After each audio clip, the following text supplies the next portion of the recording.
Governor గారిని request చేయడం జరిగింది. ఒక అంశం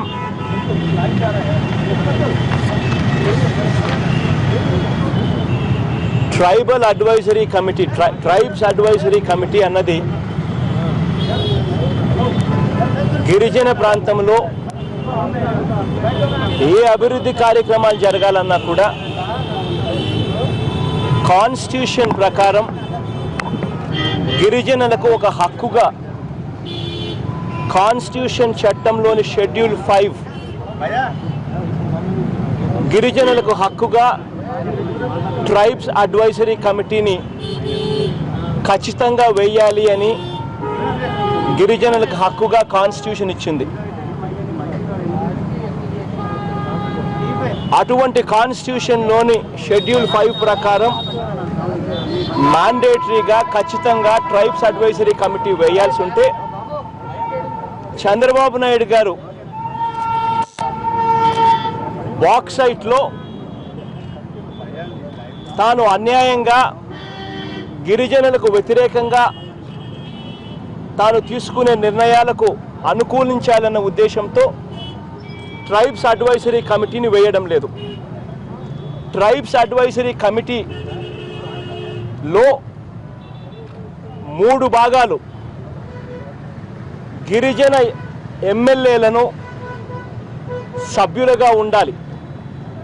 ఇది చట్ట ప్రకారం కాన్స్టిట్యూషన్ ప్రకారం జరగాలి. 7 మంది గిరిజన స్థానాలు మన ఆంధ్ర రాష్ట్రంలో ఉంటే అందులో 6 వైఎస్ఆర్ కాంగ్రెస్ పార్టీ ఎమ్మెల్యేలు గెలిచారు. కాబట్టి ఈ గెలిచిన ఎమ్మెల్యేలు 3 భాగాలు ట్రైబ్స్ అడ్వైజరీ కమిటీలో 3 భాగాలు ఎమ్మెల్యేలే, ట్రైబ్స్ గిరిజన ఎమ్మెల్యేలే ప్రాతినిధ్యం ఉండాలి. కాబట్టి చంద్రబాబు నాయుడు గారికి వీళ్ళు అడ్డు తగులుతారని బాక్సైట్లో చంద్రబాబు నాయుడు గారు లంచాలు తీసుకొని ఇంతకుముందు ఏదైతే చంద్రబాబు నాయుడు గారు ఎన్నికలప్పుడు ప్రతిపక్షంలో ఉన్నప్పుడు వ్యతిరేకించి ఇవాళ గిరిజనులందరూ కూడా వ్యతిరేకిస్తూ ఉన్నా కూడా చంద్రబాబు నాయుడు గారు గిరిజనులకు వ్యతిరేకంగా బాక్సైట్లో లంచాలు తీసుకొని ఏ రకంగా చంద్రబాబు నాయుడు బుల్డోజ్ చేస్తూ ఉన్నారో ఆ నిర్ణయాన్ని గిరిజన ఎమ్మెల్యేలు ట్రైబ్స్ అడ్వైజరీ కమిటీ ద్వారా వ్యతిరేకిస్తారు. చంద్రబాబు నాయుడు గారిని నిర్ణయాన్ని వ్యతిరేకిస్తారనే ఉద్దేశంతో ట్రైబ్స్ అడ్వైజరీ కమిటీని కూడా వేయడంలా. ఇది రాజ్యాంగం ప్రకారం ఖచ్చితంగా వేయాల్సింది. అందుకనే గవర్నర్ గారికి డైరెక్ట్గా రాజ్యాంగంలో ఇది హక్కు, రాజ్యాంగంలోని హక్కును గిరిజనులకు ఏ రకంగా ఇవ్వకుండా గిరిజన హక్కులతో చెలగాటలాడడం కరెక్ట్ పద్ధతి కాదు, దయచేసి మీరు ఇంటర్వ్యూని కాండి అని గవర్నర్ గారిని రిక్వెస్ట్ చేస్తూ ఒకదాని మీద మాట్లాడాం. ఇదే విషయంలోనే గిడ్డి ఈశ్వరి గిరిజన మహిళా ఎమ్మెల్యే బాక్సైట్కు వ్యతిరేకంగా పెద్ద మీటింగ్ జరిగితే ఆ పెద్ద మీటింగ్లో బాక్సైట్కు వ్యతిరేకంగా ప్రతి గిరిజనుడు చంద్రబాబు నాయుడు తీసుకున్న నిర్ణయానికి వ్యతిరేకంగా వాళ్ళ సాంప్రదాయ ఆయుధాలతో చంద్రబాబు నాయుడు గారు తల నరుకుతాడు అని చెప్పి ప్రతి గిరిజనుడు చేస్తాడు అని చెప్పి అన్న విషయాన్ని పెద్దదిగా ఏదో చూపించి చంద్రబాబు నాయుడు గారు ఏకంగా గిరిజన మహిళా ఎమ్మెల్యే మీద 307 అటెంప్ట్ టు మర్డర్ కేసు పెట్టి గిరిజన మహిళను కూడా హెరాస్ చేసే కార్యక్రమం చంద్రబాబు నాయుడు గారు చేస్తూ ఉంటే అది కూడా గవర్నర్ గారి దృష్టికి తీసుకొని పోయి గవర్నర్ గారిని కూడా చెప్పాం. చంద్రబాబు నాయుడు గారు ఎన్నిసార్లు ఇలా వేలు చూపిస్తూ మీ అంతు చూస్తా అని ఎన్నిసార్లు ఇలా అన్నాడు. అంతు చూస్తా అంటే మమ్మల్ని అందరినీ చంపేస్తాడనే కదా దాని అర్థం. మరి చంద్రబాబు నాయుడు గారు మమ్మల్ని అందరినీ ఇలా ఏలు చూపించి మీ అంతు చూస్తా అని అంటే చంద్రబాబు నాయుడు గారి మీద అటెంప్ట్ టు మర్డర్ ఎందుకు కేసు పెట్టడం లేదు? గిరిజన మహిళ మీదనే ఎందుకు కేసు పెడుతున్నారు ఇవాళ అటెంప్ట్ టు మర్డర్ అని చెప్పి గవర్నర్ గారిని కూడా గట్టిగా ఈ విషయం గవర్నర్ గారి దృష్టికి కూడా తీసుకుపోయాం. ఇదే చంద్రబాబు నాయుడు గారు ఎన్నిసార్లు పబ్లిక్ మీటింగుల్లో ఇన్ఫాక్ట్ దివంగత నేత రాజశేఖర రెడ్డి గారి గురించి చనిపోయిన తర్వాత చంద్రబాబు నాయుడు గారు అన్నారు, రాజశేఖర రెడ్డి గారు నన్ను వ్యతిరేకించాడు, ఏమైంది రాజశేఖర రెడ్డి గారి పరిస్థితి, పావురాల గుట్టలో పావురం అయిపోయాడు అన్నాడు. అంటే దాని అర్థం రాజశేఖర రెడ్డి గారిని చంపించారని కాదా దాని అర్థం? మరి చంద్రబాబు నాయుడు గారి మీద రాజశేఖర రెడ్డి గారిని చంపించిన దాని మీద ఎందుకు సిబిఐ ఎంక్వైరీ చేయలేదు? ఎందుకు ఆ కోణంలో ఎందుకు ఎంక్వైరీ చేయలేదు? ఎందుకు సెక్షన్ 307 చంద్రబాబు నాయుడు మీద పెట్టలేదు? ఇదే రాజశేఖర రెడ్డి గారు బతుకున్నప్పుడు సెప్టెంబర్ 1వ తారీఖున నిండు అసెంబ్లీలో చంద్రబాబు నాయుడు గారు అన్నారు, అసెంబ్లీకి నువ్వు వస్తే కదా అని. అంటే దాని అర్థం కరెక్ట్గా దాని తర్వాత 2 రోజులకు రాజశేఖర రెడ్డి గారు చనిపోయారు. దాని అర్థం ఏమిటి? చంద్రబాబు నాయుడు గారు రాజశేఖర రెడ్డి గారిని చంపించినట్టు కదా. మరి చంద్రబాబు నాయుడు గారు ఇన్ని మాటలు మాట్లాడుతూ ఉన్నా అటెంప్ట్ మర్డర్ కేసు ఉండదు. కానీ గిరిజన ఎమ్మెల్యే ఒక పెద్ద పబ్లిక్ మీటింగ్లో ప్రజల మనోభావాలకు అనుకూలంగా గిరిజనులందరూ చంద్రబాబు నాయుడు గారిని బాక్సైట్కు వ్యతిరేకంగా చంద్రబాబు నాయుడు గారు తీసుకునే నిర్ణయాలు గిరిజనులందరూ కలిసి చంద్రబాబు నాయుడు గారి తల నరుకుతారు సాంప్రదాయ ఆయుధాలతో అని చెప్పి పబ్లిక్ మీటింగ్లో అంటే అటెంప్ట్ మర్డర్ కేసు పెట్టి గిరిజన మహిళని కూడా చూడకుండా అటెంప్ట్ మర్డర్ పెట్టి హరాస్ చేస్తూ ఉన్నారు.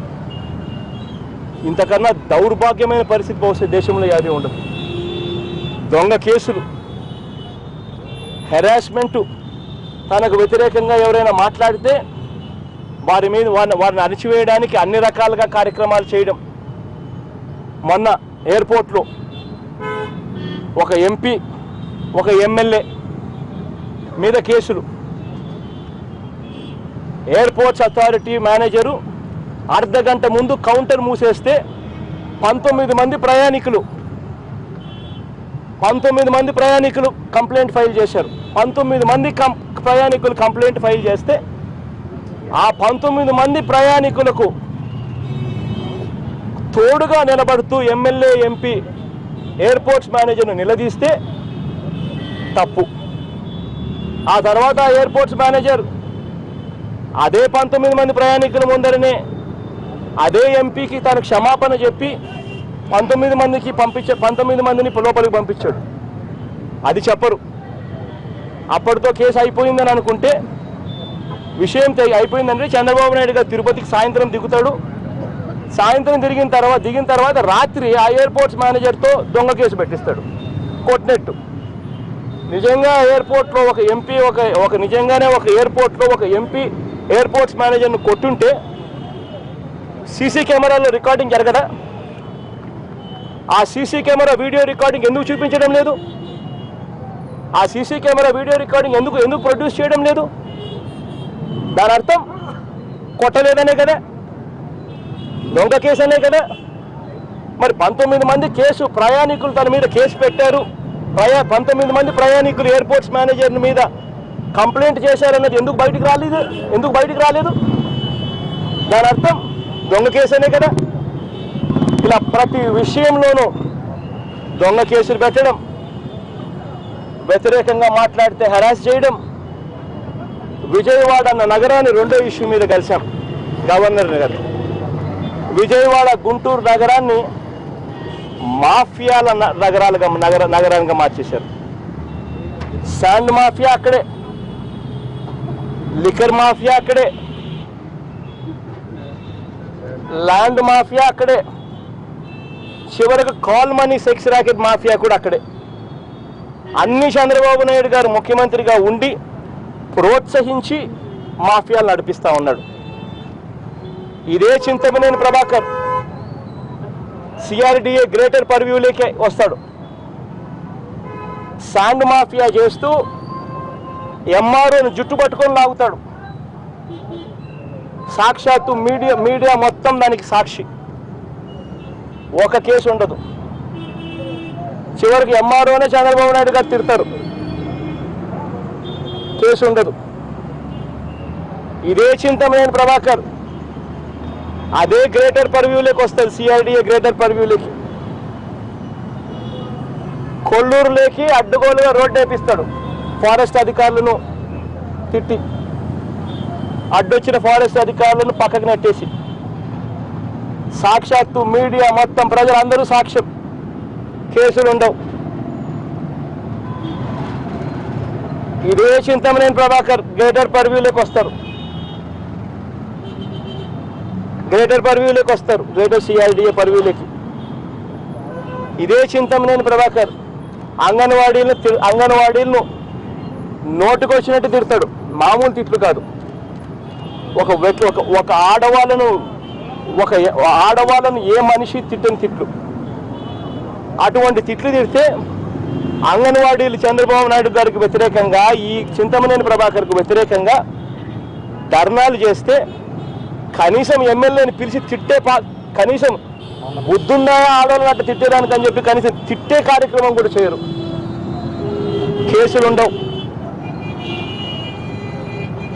చంద్రబాబు నాయుడు గారు సాక్షాత్తు చంద్రబాబు నాయుడు గారే లిక్కర్ మాఫియా నడుపుతూ ఎంఆర్పీలకు రేటు పైన లిక్కర్ అమ్ముకునేటట్టుగా చంద్రబాబు నాయుడు గ్రీన్ సిగ్నల్ ఇస్తారు. ప్రతి లిక్కర్ షాపులో నుంచి డబ్బులు పోతాయి. చివరకు లిక్కర్ షాపులో ఎంఆర్పి పైన అమ్ముకోవడం కదా దేవుడు ఎరుగు, అంతటితో ఆగిపోకుండా ఇల్లిసిట్ లిక్కర్ కూడా కల్తీ మద్యం కూడా సప్లై జరుగుతూ ఉంది. కేసులు ఉండవు. నామకే వాస్తే ఏదో కానిస్టేబుల్ను ఒక ఎస్ఐను సస్పెండ్ చేస్తారు.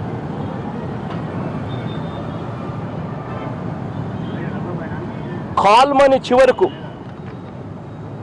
యావత్ ఆంధ్ర రాష్ట్రం సిగ్గుతో తల వంచుకునే ఘటన ఏదైనా ఉందంటే అది కాల్మని.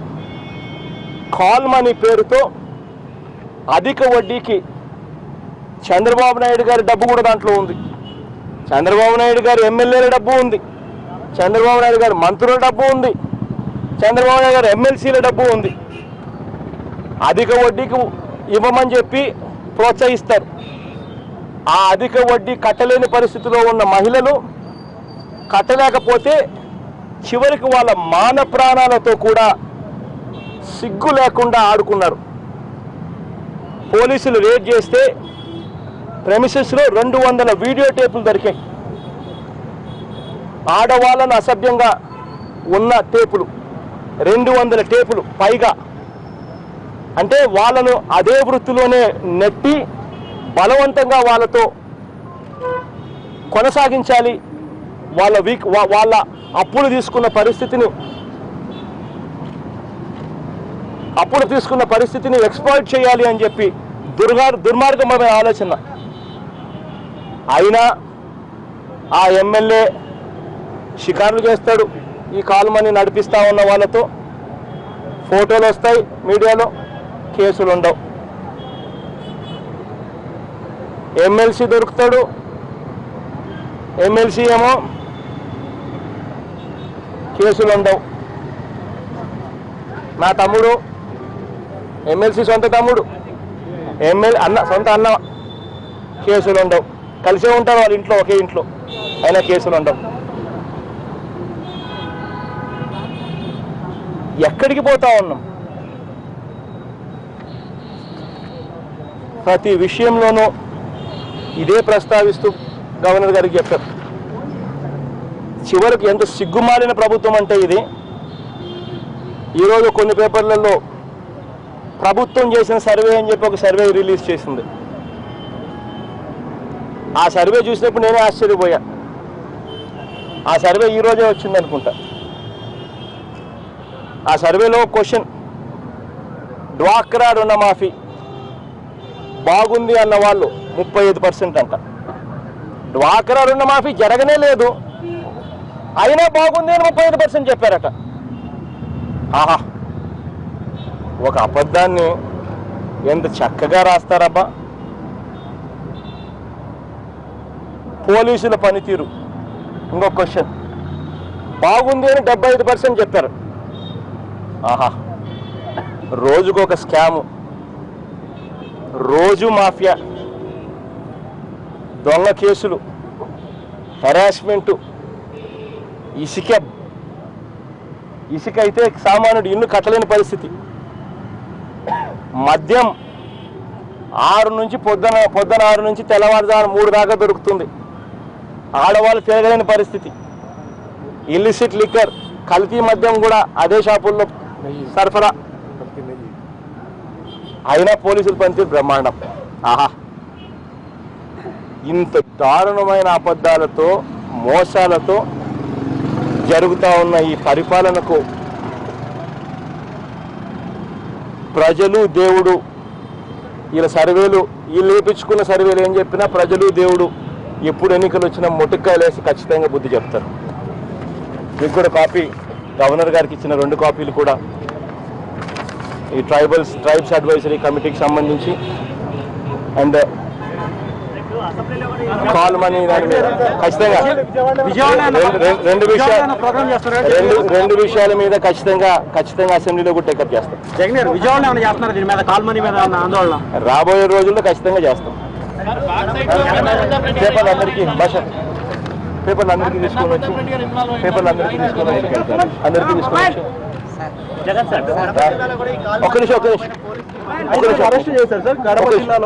ఒక నిమిషం ఆ పేపర్లన్నీ మీ దగ్గర ఉన్నాయమ్మా. పేపర్లు మీ దగ్గర కూర్చొని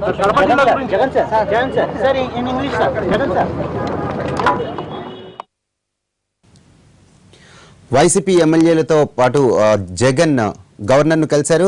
గిరిజన ప్రాంతాల్లో జరుగుతున్న అక్రమ బాక్సైట్ తవ్వకాలపై గవర్నర్కు ఫిర్యాదు చేశారు. ప్రభుత్వం కావాలనే చట్ట ప్రకారం వేయాల్సిన ట్రైబ్స్ అడ్వైజరీ కమిటీని వేయకుండా గిరిజనులకు అన్యాయం చేస్తోందని ఆరోపించారు. అలానే కాల్మనీ వ్యవహారం, అలానే తమ నేతలపై అక్రమ కేసులు బనాయిస్తోందంటూ గవర్నర్కు ఫిర్యాదు చేశారు. ఈ విషయాన్ని అసెంబ్లీలో కూడా లేవనెత్తామని చెప్పి జగన్ ఇంతవరకు మీడియాకు తెలియజేశారు. ఆ విషయాలు విన్నా ఇప్పుడు ఒక షార్ట్ బ్రేక్ తీసుకొని మిగిలిన